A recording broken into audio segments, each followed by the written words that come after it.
every master is once a disaster. Semua skill yang kita belajar, semua orang yang kita kenal yang jago itu pasti mulainya dari nol. Yang kita lihat sekarang adalah hasil dari kerja keras mereka. Jadi kalau kita merasa frustasi, ingat mereka dulu juga pernah merasa frustasi, cuman kita nggak lihat aja frustasinya. Dan frustasi itu adalah proses di mana otak bekerja maksimal, memaksa dirinya untuk bisa belajar skill baru. Sebenarnya otak itu sangat suka tantangan, karena dia kalau tanpa tantangan dia akan semakin mengecil. Untuk dia bisa thrive, dia perlu tantangan. Tapi dia nggak suka tantangan yang terlalu besar. Jadi memang kalau kita mau menambah habit baru atau melakukan hal yang baru, diberikan perubahan yang perlahan tapi kecil.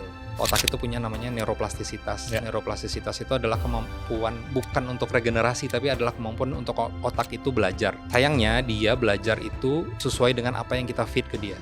Jadi apakah itu hal baik ataupun hal buruk, itu akan dua-duanya si otak belajar. Kalau kita biasa melatih otak kita dengan short form, konsentrasi kita akan berubah menjadi short form. Orang lain tuh nggak akan bisa mengubah kita, karena yang bisa mengubah diri kita sendiri ya kita.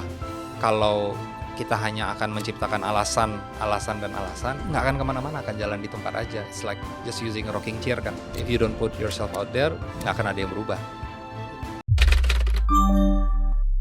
Oke, sebelum kita mulai episode hari ini, aku cuma mau bilang, ternyata mayoritas dari penonton Suara Berkelas itu belum subscribe Suara Berkelas. Jadi, izinkan aku untuk reminder teman-teman di sini yang baru sadar selama ini belum subscribe. Subscribe itu gratis. Dan dengan kalian subscribe, maka kita bisa membangun akun ini bareng-bareng. So, selamat menonton episode hari ini. Halo semuanya, kembali lagi di podcast Suara Berkelas. Hari ini aku happy sekali karena kita kedatangan tamu berkelas. Ada Dr. Rian Keswani. Apa kabar, Dok? Baik. Terima kasih udah diundang. Aku tahu dokter ini spesialis bedah saraf ya. Iya. Tapi bagi orang yang belum tahu siapa dokter gitu, dengan bahasa yang sangat mudah dipahami, siapa Dr. Rian Keswani? Saya dokter bedah, mungkin perkenalan dulu, saya Rian Keswani atau dipanggil Rian Keswani, dokter bedah saraf. Jadi dokter bedah saraf itu adalah dokter yang mengoperasi atau melakukan tindakan intervensi untuk kasus-kasus yang ada di persarafan. Jadi bisa itu di kepala, di tulang belakang, atau kadang-kadang bisa juga di saraf-saraf lain di bagian anggota tubuhnya. Untuk saya mengkhususkan diri di kasus tumor otak. Jadi sehari-hari paling banyak mengerjakan kasus tumor otak. Itu simpelnya sih kayak gitu. Walaupun sebenarnya bidangnya bedah saraf itu luas sekali. Ada yang mengurus pembuluh darah khusus, ada yang mengurus tumor, ada yang mengurus khusus fungsi-fungsi fungsional kita bilangnya, kayak Parkinson atau gangguan pergerakan, atau ada yang khusus ngurus tulang belakang gitu. Tapi saya penasaran kan, kayak tadi dokter bilang baru tadi pagi operasi segala macam gitu, kayak day to day-nya emang menghadapi teman-teman yang operasi bedah saraf atau seperti apa?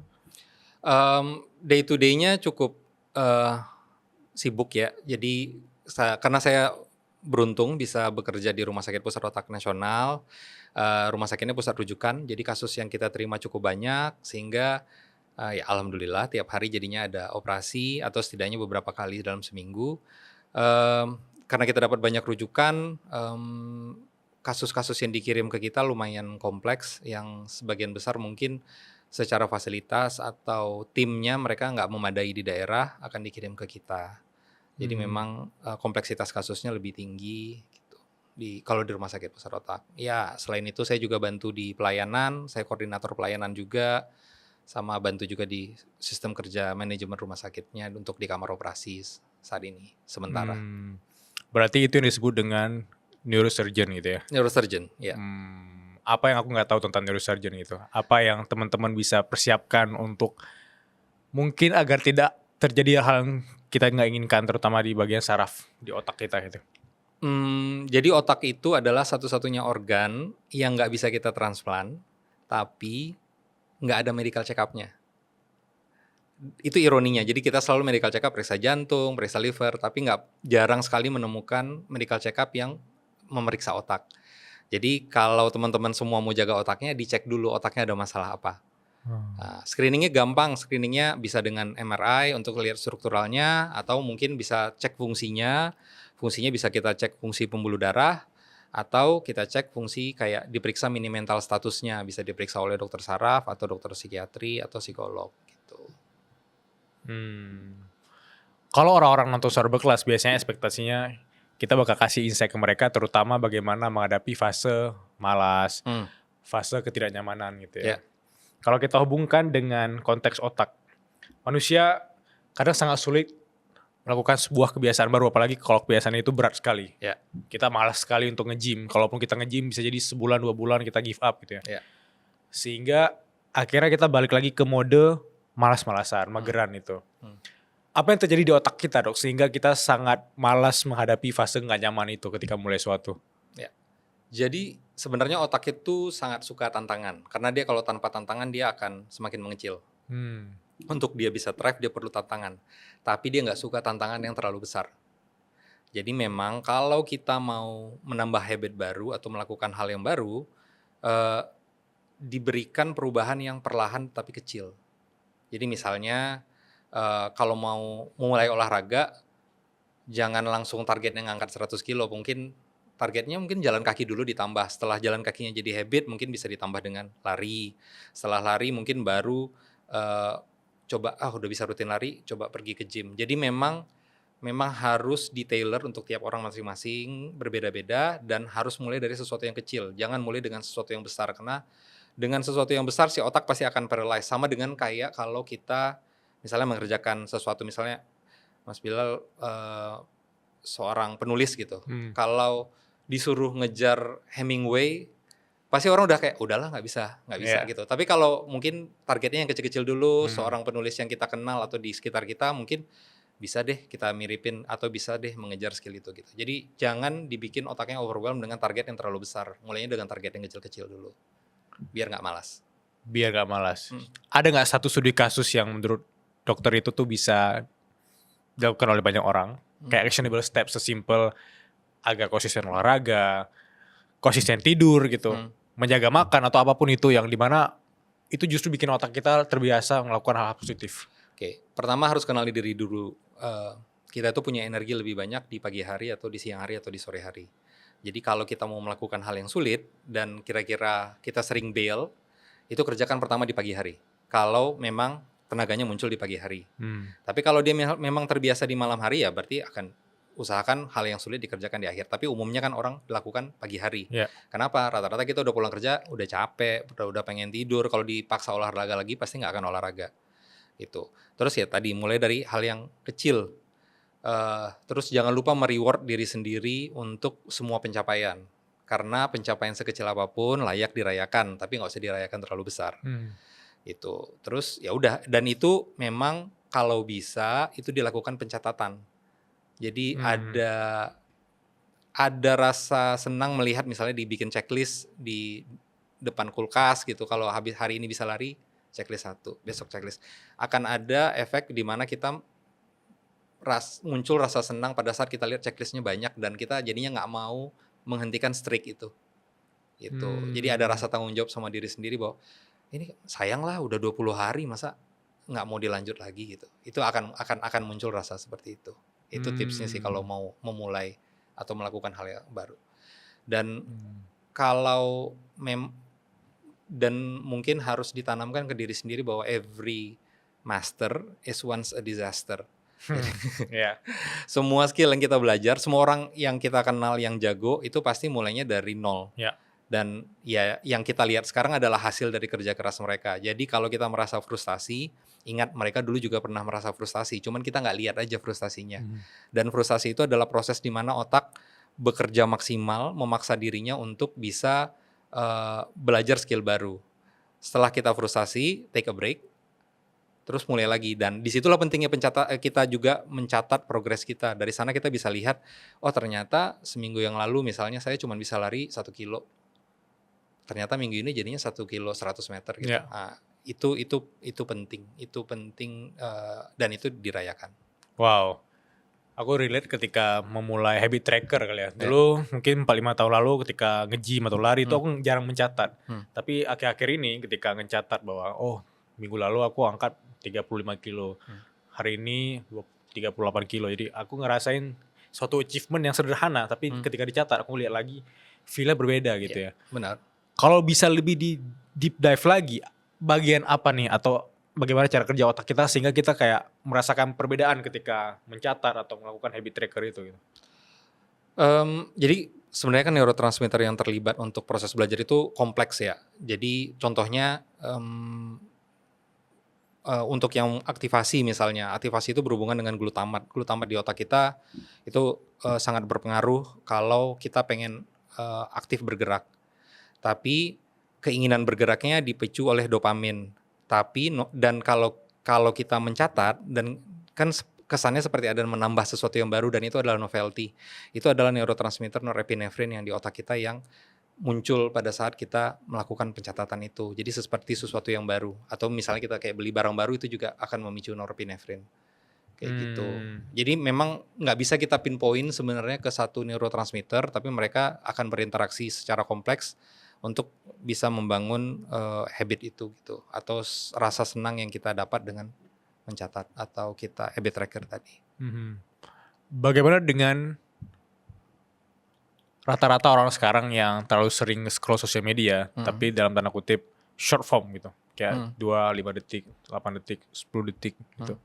Dan beberapa waktu lalu aku sempat baca komen di YouTube Suara Berkelas, ada yang komen kayak gini. Kayak aku 3 tahun terakhir tuh gampang banget scrolling yang kontennya short form di Instagram, TikTok gitu. Tapi akhir-akhir ini gak tahu kenapa ketika terbiasa nonton long form, let's say podcast 1 jam, itu aku di tempat lain tuh lebih gampang fokus gitu. Apakah ada dampaknya dari teman-teman yang kayak gampang banget swipe sehingga belajar untuk nonton yang retention rate lebih tinggi, which is kayak podcast, berdampak juga ke hal-hal lainnya. Bagaimana cara otak kita bekerja? Jadi kan kalau untuk short form itu memang dia bermain di dopamin ya. Jadi kan sebenarnya kan dopamin ini neurotransmitter untuk to seek atau mencari gitu. Jadi kita akan selalu mencari dengan si dopamin itu, dan dopamin itu kan jumlahnya terbatas di otak kita. Jadi pada saat kita sudah habis kuota dopaminnya, itu akan muncul rasa sakit pada saat dia habis. Ada pain namanya. Tapi pain itu nggak ditranslate ke otak dengan rasa nyeri harfiah. Tapi dia akan muncul seperti suara yang ngomong kayak satu lagi deh. Kenapa? Karena dopaminnya udah habis, kita dapat stimulus, kita nggak dapat dopamin yang harusnya tadi kita dapat. Nah, makanya itu erat hubungannya dengan adiksi. Makanya orang gampang kecanduan sosial media karena mereka udah habis dopaminnya, terus mereka akan selalu cari. Tapi nggak akan dapat kesenangan yang sama. Ya akhirnya akan terus merasa haus, akan terus merasa ingin terus. Itu sebabnya kenapa sosial media bisa bikin orang jadi adiksi. Dia berhubungan dengan si dopaminnya. Nah, yang bikin otak kita itu kan luar biasa ya. Dia punya banyak fungsi yang kita belum paham 100%. Tapi ada satu hal yang kita tahu bahwa otak itu punya namanya neuroplastisitas. Neuroplastisitas itu adalah kemampuan bukan untuk regenerasi, tapi adalah kemampuan untuk otak itu belajar. Sayangnya dia belajar itu sesuai dengan apa yang kita feed ke dia. Jadi apakah itu hal baik ataupun hal buruk, itu akan dua-duanya si otak belajar. Kalau kita biasa melatih otak kita dengan short form, konsentrasi kita akan berubah menjadi short form. Karena si otak belajar bahwa kita memang perlunya adalah hal yang pendek seperti ini. Gitu. Makanya kalau terbiasa misalnya nonton long form, terus lama-lama konsentrasinya jadi membaik, itu sebenarnya pada saat kita menonton, kita melatih otak kita bahwa sesuatu proses sebuah konsentrasi panjang itu adalah sesuatu yang rewarding dan penting. Dan si otak akan melatih dirinya. Mungkin awal-awal 5 menit udah pengen pegang HP gitu, kadang-kadang kan, atau cari distraksi lain, pengen berdiri atau pengen jalan. Tapi kayak if you push yourself, nantinya otaknya akan mengerti dan akan membangun neuroplastisitas di sana yang nantinya konsentrasinya akan semakin lama semakin panjang. Gitu. Berarti kita kayak atensinya tuh semakin tergiur gitu, adiksi. Ya, itu kalau untuk social media. Apakah itu ada korelasinya, Dok, dengan kita yang gampang lupaan gitu? Kayak orang ngejudge kayak laki-laki gampang lupa, naruh kunci mobil di mana gitu ya, kunci pintu di mana gitu, sehingga kita gampang banget lupa dan itu berdampak juga ke hal-hal lain. Iya, kalau sebenarnya lupa itu kan sangat berhubungan sama atensi ya. Jadi kalau kita tidak memberikan atensi ke suatu hal, walaupun kita melihatnya, kita akan lupa. Jadi gimana caranya nggak lupa? Dengan menjadi lebih mindful. Jadi pada saat kita melakukan sesuatu kita harus benar-benar merasakan apa yang kita kerjakan. Contohnya nih kalau kita nggak punya atensi pada saat kita berangkat pagi, kita pasti melewati banyak orang dan semua orang itu akan masuk ke field of view kita dan kita bisa lihat warna bajunya, tapi karena kita nggak pernah taruh atensi di mereka, kita nggak ingat satupun warna bajunya. Atau mungkin punya coworker tadi pagi dia pakai warna baju apa ya? Aduh nggak ingat. Kenapa? Karena kita nggak taruh atensinya di sana. Jadi ya kalau mau kita ingat harus memang mengerjakan sesuatu itu dilakukan satu persatu tanpa multitasking, karena sesuatu yang dikerjakan di sambil itu pasti akan hilang diingatan. Nggak 100% ya? Iya. Sebelum kita lanjut obrolan ini, dengerin aku sebentar. Buat kamu yang punya ilmu, kelas, atau materi edukasi lainnya, tapi masih bingung gimana sharing atau ngajarnya biar lebih rapi dan gak semuanya serba manual, atau capek karena harus ngulang materi basic berkali-kali setiap ada peserta baru yang mau belajar, dan kamu masih bingung gimana cara jualinnya, serta ngasih aksesnya lewat apa sih? Belum lagi dari sisi pembeli, kadang mereka juga bingung akses materinya dari mana, linknya malah tersebar, atau harus nunggu dikirim secara manual. Aku punya solusi simple untuk kamu bisa beresin masalah ini, karena aku pernah di fase itu. Fitur e-course di LinkedIn. Kamu bisa susun materimu jadi lebih rapi dan bisa diakses kapanpun oleh audiensmu, oleh pembelimu. Buat audiens yang masih pemula, mereka bisa mulai dari basic. Dan yang lebih paham, mereka tuh bisa lanjut ke materi berikutnya. Kamu gak perlu lagi terus-terusin mengulang hal yang sama dari nol lagi. Dan serunya, semuanya bisa langsung terintegrasi di satu tempat. Materi, akses pembeli, pembayaran, sampai halaman jualannya. Dan kenapa aku pilih LinkedIn? Karena UI-nya tuh easy to use ya, gampang dilihat dan mudah dipahami daripada platform lain yang pernah aku coba. Jadi ilmu kamu itu nggak cuma selesai di satu sesi live doang, tapi bisa jadi produk digital yang terus berjalan dan terus bisa dikonsumsi oleh audiens kamu. Karena aku udah pakai fitur ini dan ini memudahkan hidup aku juga mau membantu kamu untuk memudahkan hidup kamu. Langsung aja cobain fiturnya sekarang. Tapi banyak orang yang define dirinya ADHD. Kayak aku lompat sana sini, aku multitasking gitu, tanpa mereka ngecek dulu nih ke dokter gitu. Iya. Jadi kan gini, ada ADHD itu kan Attention Deficit Hyperactive Disorder. Jadi dia sebuah disorder dan itu kriteria diagnosisnya cukup kompleks. Dan yang menurut saya lebih cocok untuk mendiagnosis itu adalah psikolog atau seorang psikiater. Yang banyak terjadi di sosial media adalah kita menemukan, yang terjadi sekarang adalah orang menemukan confirmation bias atas hal-hal yang dia temukan gejala-gejala, sama kayak kita baca zodiak lah.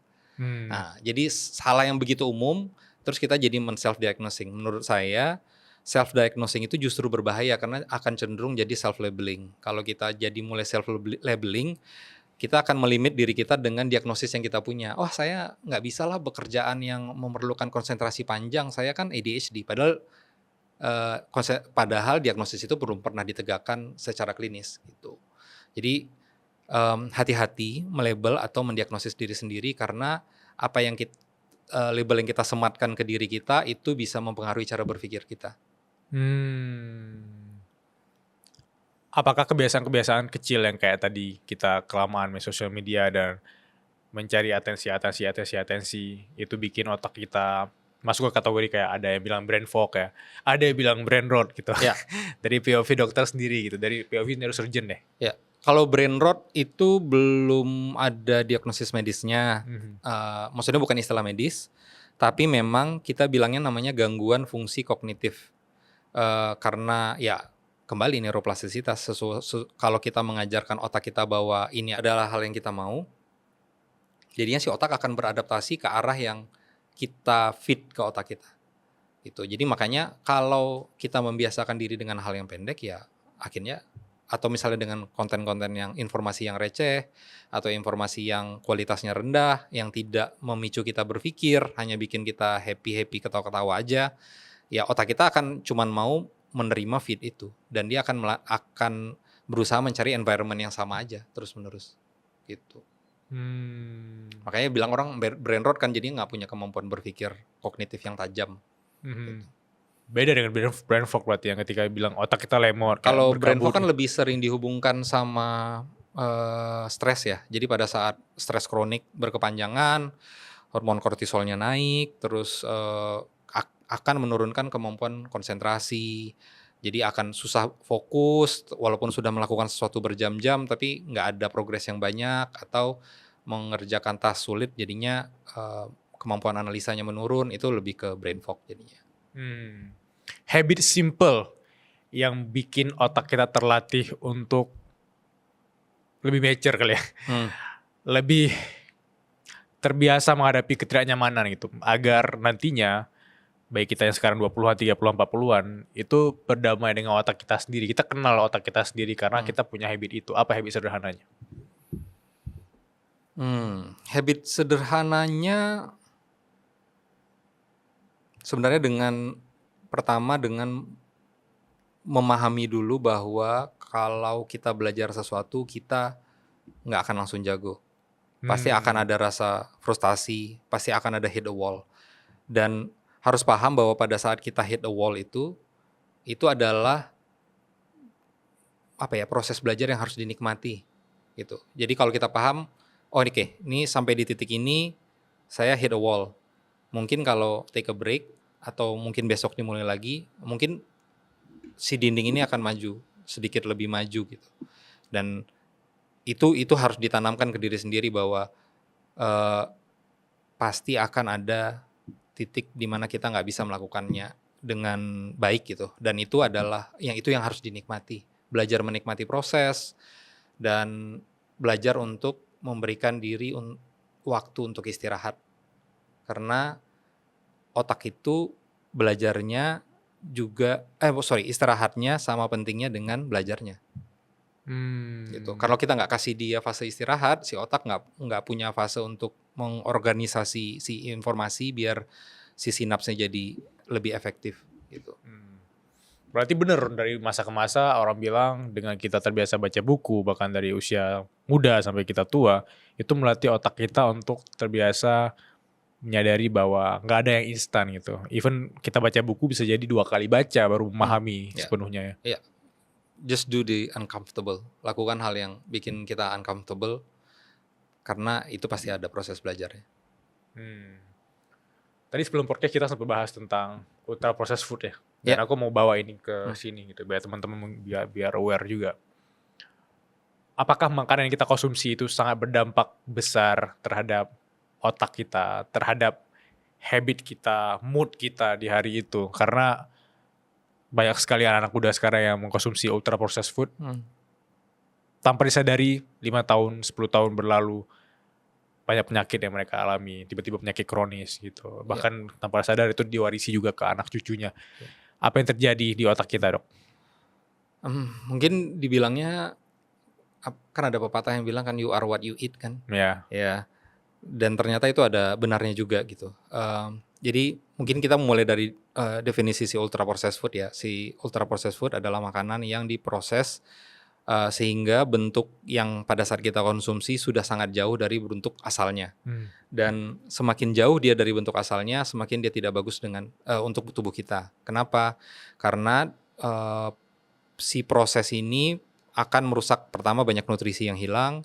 Yang kedua, pencernaan kita jadi terlalu gampang. Dan memang ada beberapa studi yang menemukan bahwa ternyata ultra processed food itu merusak gut microbiome kita. Jadi si mikroba yang ada di saluran cerna kita itu kita butuhnya dia memang bervariasi.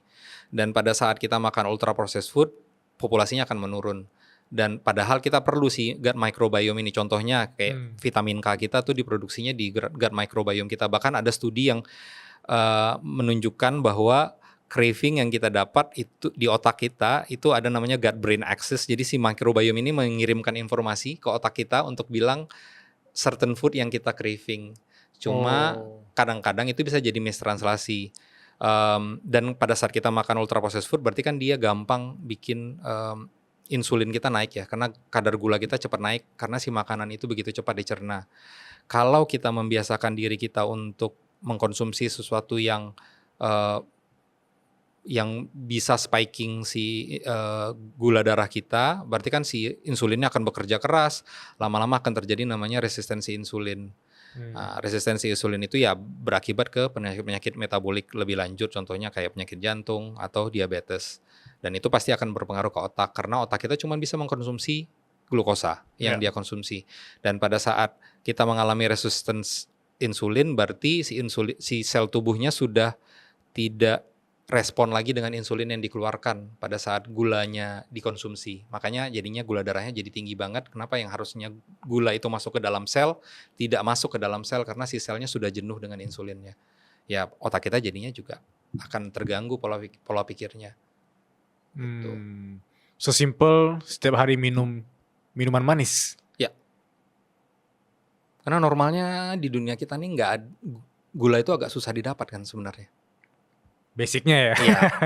Walaupun sekarang kita ya semua buah-buahan kita kawin silangkan untuk berusaha mencari yang paling manis gitu. Iya. Ya, kalau saya selalu bilang ke pasien-pasien saya, kalau yang pasien-pasien dengan riwayat operasi tumor, saya bilang kalau bisa gula dihindari karena pertama nggak bagus juga dengan kesehatan umum, tubuhnya secara umum ya, dan kedua kalau gulanya tinggi ya akan jadi makanan buat tumornya juga, jadi bisa tumbuh lebih cepat. Bahkan kalau buah-buahan tuh saya sarankan, kalau misalnya nih buah-buahan yang paling aman sering saya sarankan misalnya melon atau pepaya, cari yang nggak manis deh. Jadi yang belum manis gitu. Sedangkan kalau buah-buahan musiman, saya bilang ya bolehlah cicip 1-2. Mungkin dia datangnya sebagai musiman itu ya supaya kita nggak makannya juga nggak banyak-banyak gitu. Gitu. Jadi ya kalau bisa menghindari gula, hindari gula. Gitu. Karena sehari-hari makanan kita aja udah banyak karbohidratnya. Iya. Iya, makanan pokok malah. Makanan pokok kita karbohidratnya begitu banyak. Gitu. Ditambah lagi gula, pasti insulinnya juga. Iya. Apakah ada studi kasus atau titik balik dari seorang dokter sendiri gitu menghadapi fase makanan seperti ini? Karena aku yakin setiap orang tuh punya cerita menarik karena dia pernah mengalami juga gitu. Ya, jadi mungkin udah pernah share juga di sebelum-sebelumnya kalau di sosial media saya pernah kena sakit jantung. Dicurigai akibat jadi mengalami penyakit namanya miokarditis, kejadiannya cukup langka. Ternyata jadi basically badan saya tidak mengenali struktur jantung saya. Jadi dia menganggap si jantung ini adalah benda asing. Jadi diserang sama daya tahan tubuh sendiri. Terus yang terjadi jantungnya jadi bengkak, rusak, terutama di jantung kanan, fungsinya nggak baik, akhirnya berakibat ke gagal jantung kanan, terus karena gagal jantung kanan, aliran darahnya nggak lancar, jadinya paru-parunya tergenang sama cairan. Terus paru-parunya tenggelam, terus ada juga cairan di luar paru-parunya. Pada saat itu saya masuk rumah sakit, kondisinya sempat kritis, sempat jelek sekali, tapi akhirnya bisa recovery dengan baik.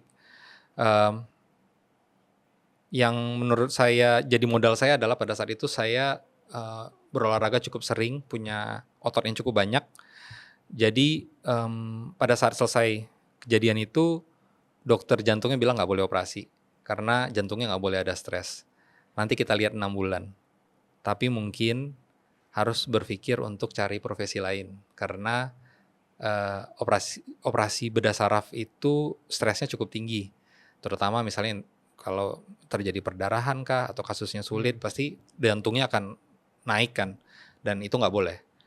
Tapi setelah saya nggak operasi 6 bulan, rutin aktivitas ringan, jadi dimulai dari jalan kaki 10 langkah, sesek, besok stop, terus mulai lagi, sesek, stop, sampai akhirnya bisa lari kembali. Setelah 1 tahun, saya MRI ulang di jantung, ternyata jantungnya recovery dengan full, baik, akhirnya saya boleh operasi lagi. Dan itu rasanya senang banget. Dan saat ini saya bisa beraktivitas dengan baik, bahkan olahraga relatif sama, bahkan atau lebih kuat dibanding pada saat saya sakit dulu. Dan pada saat ngobrol sama dokternya kayak kasusnya jarang, dan kejadian seperti saya mungkin terjadi karena saya menjaga kesehatan saya cukup baik pada saat sebelum saya sakit. Jadi kemampuan si tubuhnya untuk bisa recovery dan habit yang sudah saya bangun itu jadi modal untuk badannya istirahat dan memulihkan diri gitu. Menarik karena aku dapat POV baru bahwa olahraga itu bukan sekedar untuk kita sehat sekarang gitu, tapi suatu hari ada penyakit yang tak terduga datang di tubuh kita karena kita pernah punya habit yang positif olahraga, recovery-nya lebih cepat, recovery-nya tuh lebih sehat, lebih smooth gitu ya. Ada tabungannya lah. Wah, itu kata kunci, ada tabungannya. Apakah sangat klise kalau aku bilang bahwa kunci hidup sehat sesimpel olahraga? tidur teratur, jaga makanan, atau ada hal lain yang dokter pelajari dari transisi atau titik balik tadi gitu? Mungkin mindset kali ya. Mindset tiap orang itu saya juga melihat ternyata orang punya mindset yang bervariasi banget ya. Pada saat dia menghadapi masalah, ada yang menyalahkan ke diri sendiri atau ada yang merasa bahwa masalah ini adalah cara untuk dia tumbuh. Waktu itu saya kebetulan punya pola pengasuhan yang cukup positif dari orang tua saya. Jadi pada saat masalah terjadi saya merasa bahwa oh ini kesempatan saya untuk belajar dan tumbuh. Dan itu yang saya latih atau saya ulang-ulang ke diri saya pada saat sakit itu. Jadi waktu itu kan kayak ya bayangkan biasanya lari dengan mudah terus sekarang ke jalan 10 langkah aja sesak gitu. Tapi ternyata melalui proses itu dengan kembali meyakinkan diri, oke ini kesempatan untuk belajar lagi, dan akhirnya mindset itu juga salah satu yang membantu ya, selain dengan tidur, makan cukup, istirahat dan Saya pernah nonton podcastnya Mel Robbins dengan salah satu neurosurgeon di Amerika, saya lupa namanya, tapi dia pernah bilang bahwa membisikkan kalimat-kalimat positif di kepala kita atau sesimpel bermanifestasi untuk masa depan itu bikin otak kita terlatih tanpa kita sadari untuk kita siap menghadapi fase ketidaknyamanan atau kita siap ketika banyak hal tak terduga jadi terjadi di hidup kita gitu ya. Ngomongin tentang mindset, manifestasi dan lain-lain dari POV otak. Mungkin saya nggak banyak baca tentang itu, yang saya share hanya berdasarkan pengalaman aja. Tapi memang pikiran itu akan mempengaruhi badan dan badan itu akan mempengaruhi pikiran. Sesederhana pada saat misalnya nih kalau orang yang tidak biasa minum kopi, terus dia minum kopi dan berdebar-debar, di sisi lain dia akan muncul rasa kecemasan di pikirannya dengan berdebar-debarnya itu. Jadi pada saat denyutnya meningkat, disertai dengan rasa cemas. Sama kalau kita cemas, jantung kita juga jadi berdebar-debar. Jadi sebenarnya dia tuh bukan hanya otak mengontrol badan, tapi badan juga bisa mempengaruhi otak kita. Dua-duanya. Jadi nggak cukup kalau kita hanya memberikan afirmasi ke diri kita kayak bisa belajar, misalnya bisa pintar gitu. Tapi nggak disertai dengan usaha untuk belajarnya juga gitu. Jadi harus ada effortnya juga selain mindsetnya gitu.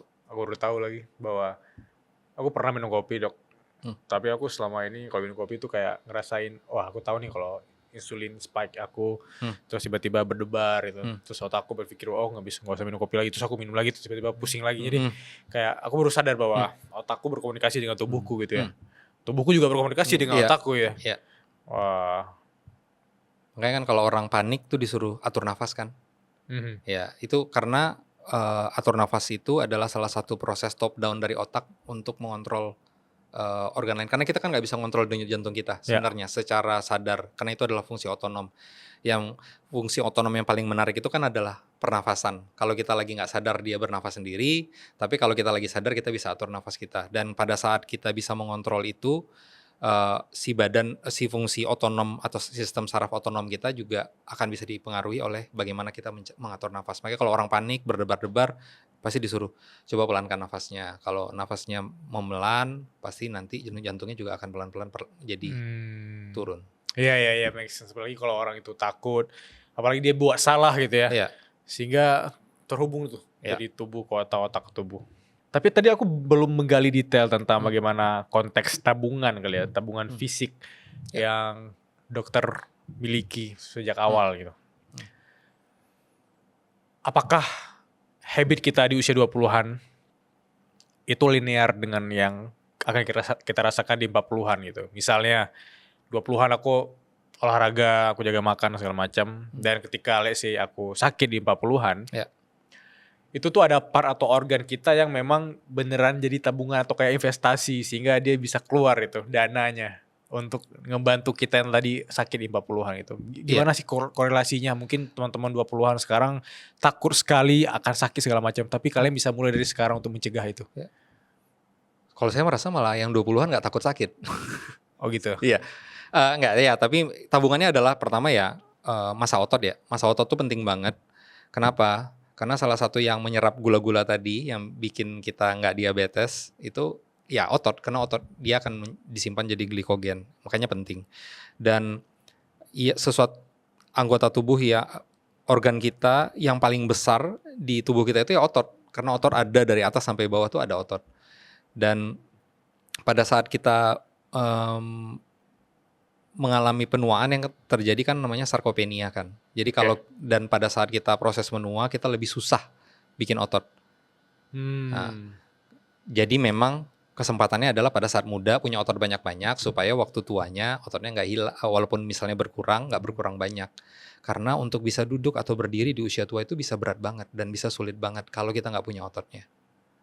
Jadi ya ditabung dari sekarang. Dan kalau misalnya kayak, oh iya dok, tapi saya mah nggak terlalu peduli atau mungkin ingat bahwa apa yang kita punya ini akan diturunkan ke keturunan kita nantinya.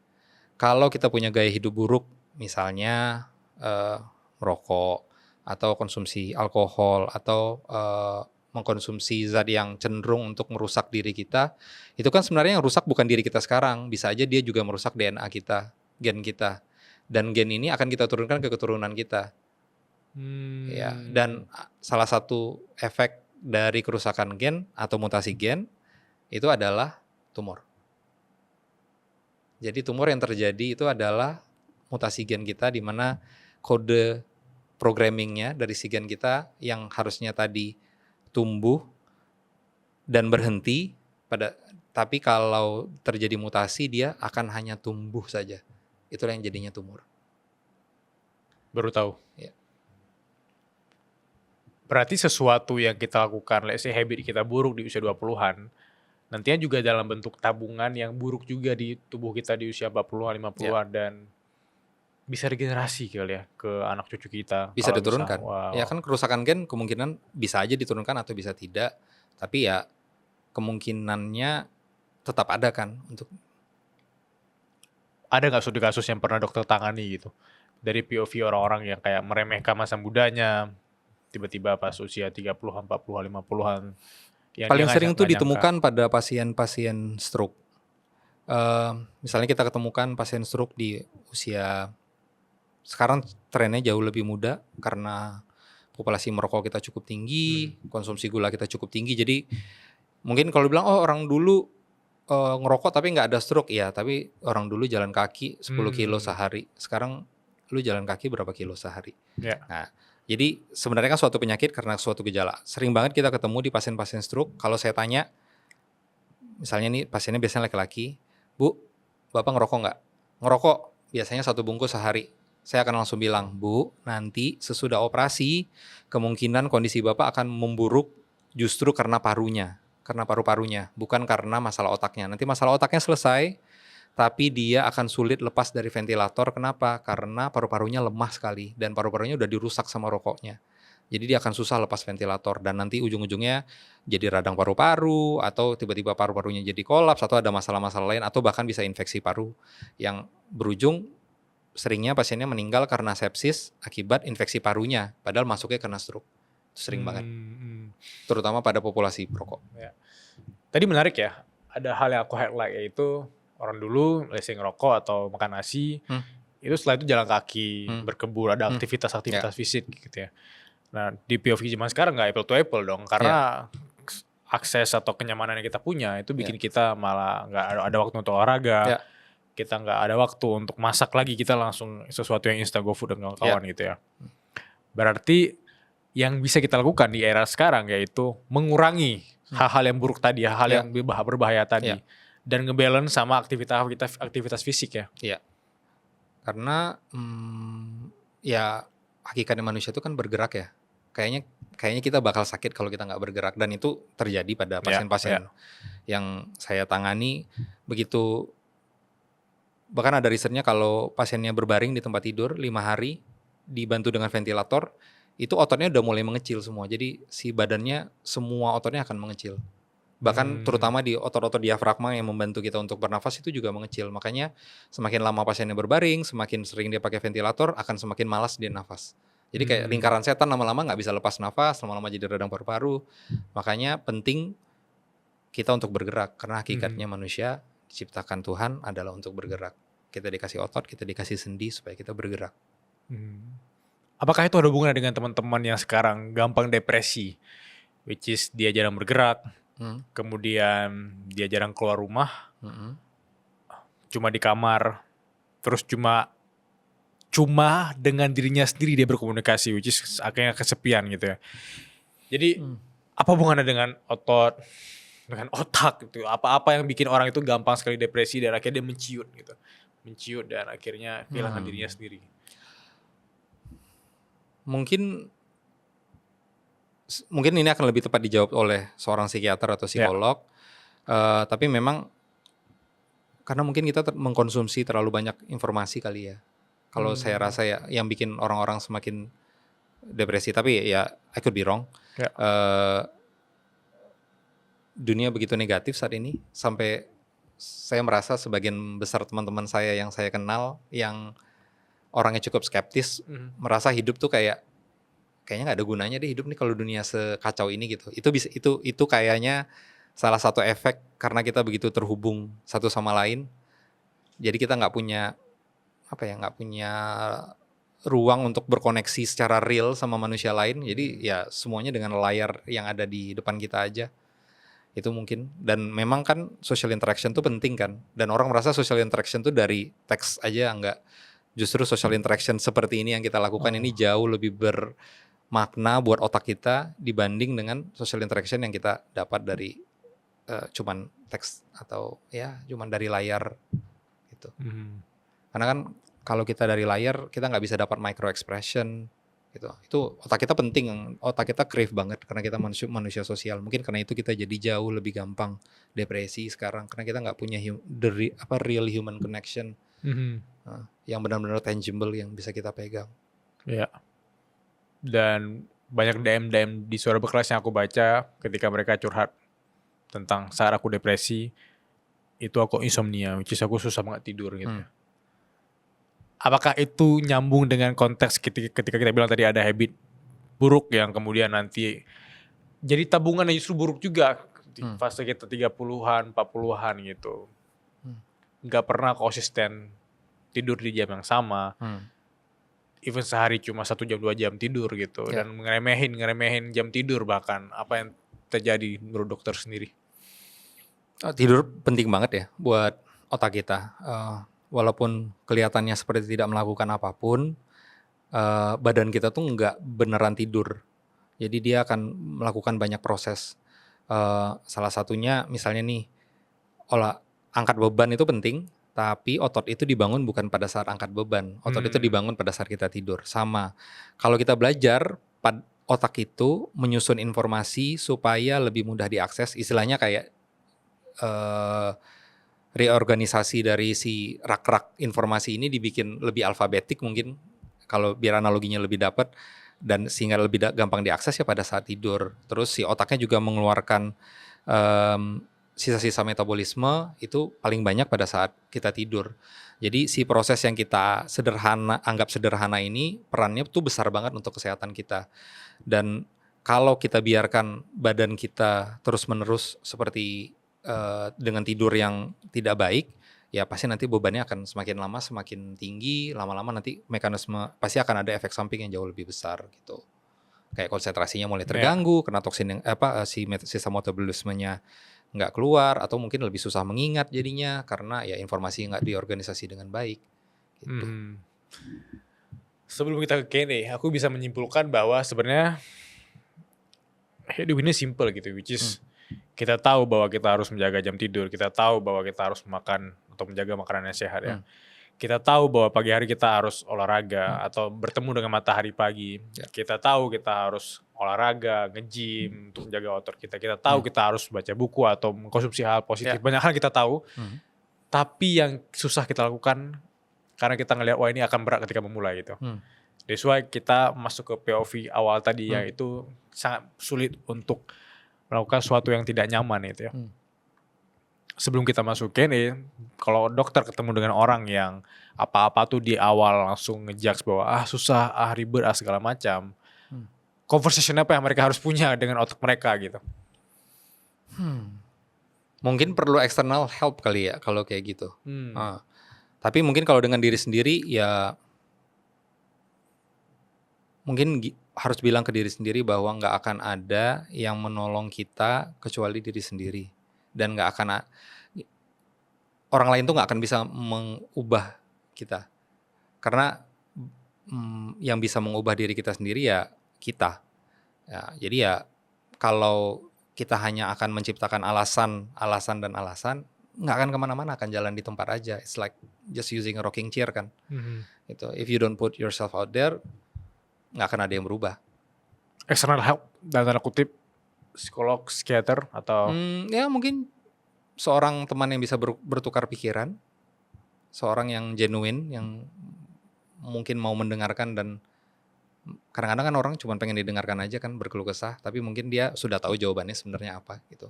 Aku juga notice dokter itu art enthusiast ya, sport fan juga, calligrapher ya. Apakah itu ada hubungannya sama apa yang dokter kerjakan sekarang as a neurosurgeon gitu? Atau itu justru kayak escape atau topeng baru untuk aku bisa menikmati dunia ini? Karena gini, kalau menurut saya penting punya hal di luar pekerjaan kita, karena identitas yang saya punya bukan hanya jadi seorang bedah saraf kan. Saya Rian Keswani, dan pada suatu saat identitas bedah saraf ini akan pergi dari saya. Saya akan jadi orang yang tidak bisa operasi suatu saat pasti. Dan pada saat itu diambil, saya mau ngapain? Jadi penting kita punya hal lain yang bisa kita nikmati di luar pekerjaan kita. Dan kadang-kadang buat saya itu bantu untuk dikompres. Karena pekerjaan saya banyak stres, terkadang melakukan kaligrafi, atau saya suka bikin sketsa, atau menggambar, atau kadang-kadang nonton sport aja, atau bahkan lari. Itu bisa takes off otak saya yang berpikir banyak tentang pasien-pasien atau pekerjaan yang begitu kompleks. Jadi kadang-kadang kayak it's a nice break lah gitu, untuk jadi diri sendiri, untuk nggak perlu punya label bahwa saya adalah seorang dokter bedah saraf yang ngurusin pasiennya gitu. Iya, benar kayak orang berpikir bahwa dia tuh hanya memakai satu label bahkan sampai dia mati, which is pekerjaannya, dan dia nggak tahu bahwa suatu hari ada momen di mana kita nggak bisa bergantung pada label itu kan. Kita harus punya topeng-topeng lain untuk bikin kita tetap hidup gitu ya. Jujur aku happy sekali karena belajar banyak dari narasumber berkelas kita hari ini. Dan aku tipe orang yang gak bisa belajar sendiri. Aku lebih senang belajar bersama komunitas. Makanya aku mulai membuat event teman berkelas dan event-event berkelas lainnya. Tapi aku pernah di fase ngerasain banget ribetnya tuh harus check-in satu persatu peserta, butuh transfer manual. Dan itu bikin aku gak fokus sama event aku sendiri. Tapi dengan tools ini semua, hal yang bikin aku pusing tuh bisa langsung hilang. Dan ini memudahkan hidup aku. Yes, fitur event di LinkedIn itu bisa bantu bikin proses kamu itu jauh lebih rapi. Kamu bisa bikin halaman event, tulis detail acara, atur jenis tiket, harga, kuota, lokasi, sampai informasi penting untuk peserta dari event-eventmu. Orang tinggal klik doang, pilih tiket, bayar, dan datanya tuh bisa langsung masuk ke kamu. So kalau kamu mau bikin seminar, intimate workshop, community meetup, bahkan mau bikin event sampai ratusan hingga ribuan orang, semuanya bisa kamu kelola di satu link doang.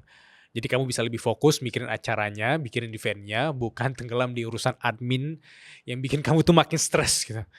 Karena event yang bagus ya menurut aku, itu bukan cuma soal wah peserta rame gitu, tapi juga soal pengalaman daftar yang bikin peserta itu ngerasa bahwa ini bagus banget, ini profesional banget, ini gampang banget. So langsung aja cobain fitur eventnya di LinkedIn sekarang.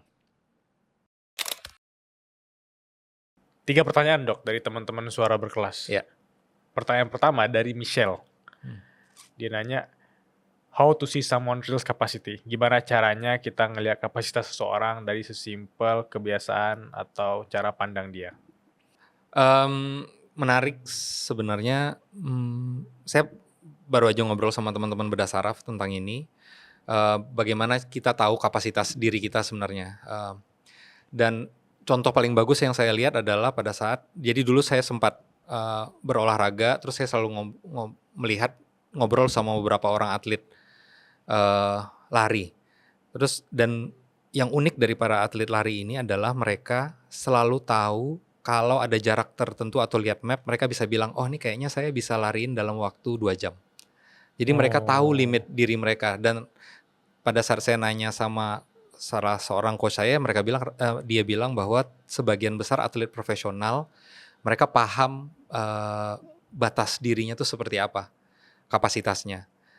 Dan ternyata itu berhubungan dengan bagaimana mereka latihan. Jadi pada saat mereka latihan, mereka tahu komponen dari latihan ini akan digunakan pada saat mereka berlomba.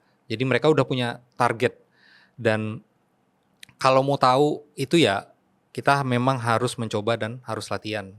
Gitu. Tapi itu yang menarik menurut saya itu adalah dari olahraga. Tapi kalau kita bagaimana mentranslasi itu di dunia saya, di dunia bedah saraf, ya caranya adalah dengan punya insight yang baik gitu, dengan reflecting. Dan kalau saya ajarkan ke staf muda saya selalu bilang jangan biarkan kasusnya berlalu. Jadi semua sesuatu yang pernah kita lakukan harus punya refleksi atau kayak debriefing setelah itu. Karena dari situ otak kita belajar bahwa oh ternyata saya tuh punya limit di sini gitu. Gitu sih. Tapi kalau untuk menilai kapasitas orang lain, experience kali ya. Experience, otak kita akan meregister experience yang mungkin akan berubah menjadi suatu intuisi kalau kita ngelihat orang kayak ini kayaknya. Ya. Jadi sebenarnya itu si otaknya menghubungkan beberapa pengalaman yang sudah kita punya, terus diregister dengan informasi baru yang dilihat, terus diambil kesimpulan. Itu mungkin yang kita bilang namanya intuisi. Mungkin kalau baca bukunya Daniel Kahneman yang Thinking Fast and Slow, ya itu kan ada mode 1 sama mode 2 gitu. Itu mungkin mode satunya si intuisi itu gitu. Tapi kan tetap harus kita akses dengan si mode 2, thinking 2-nya.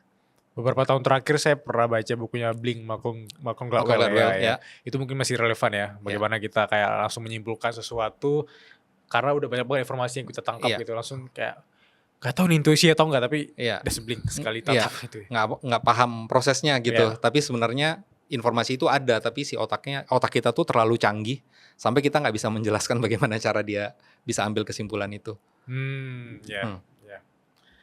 Wow. Jadi ya rajin-rajin latihan.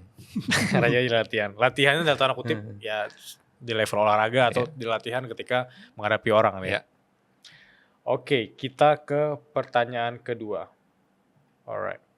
Pertanyaan kedua dari Natasha Safina.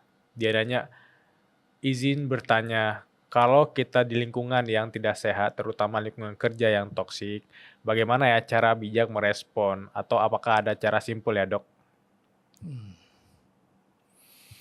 Ya, sulit memang kalau lingkungannya toksik semua ya. Kalau kepribadiannya kuat, mungkin bisa coba tetap bertahan dan stay positive, which is kinda cliche. Ya, atau hijrah. Karena sebagai manusia kita punya free will. Jadi kalau memang nggak cocok melakukan sesuatu dan ternyata punya opsi lain, ya pindah aja. Orang kan bisa komentar bahwa dua opsi itu sangat berat, which is opsi pertama dia harus lebih dewasa untuk menghadapi lingkungannya. Opsi kedua hijrah, nggak ada opsi lain karena aku butuh uang gitu, aku nggak bisa tiba-tiba hijrah gitu. Ya, atau yang opsi ketiga adalah self assessment. Jangan-jangan bukan dunia yang toksik tapi kita yang toksik. Ada cara simpel nggak dok? Aduh, ini mungkin harus ditanyakan ke psikolog sih kali ya, orang psikolog atau psikiater cara seperti ini. Oke, kita ke pertanyaan ketiga. Pertanyaan ketiga dari Tasya. Dia nanya, apakah ada teknik simpel ya untuk mendefinisikan ulang diri kita yang pernah hilang? Aku dulunya suka banget olahraga. Setahun terakhir aku lagi jarang olahraga karena aku pikir kayaknya aku lagi gak di mood terbaikku. Bagaimana ya cara reinvention itu sendiri? Caranya mungkin kalau saya share-nya cuma bisa share pengalaman saya mungkin dengan self assessment ya. Memang pada saat kita contohnya nih olahraga, udah lama kita nggak melakukan olahraga, untuk memulai olahraga kembali itu pasti berat banget kan, ada resistensi.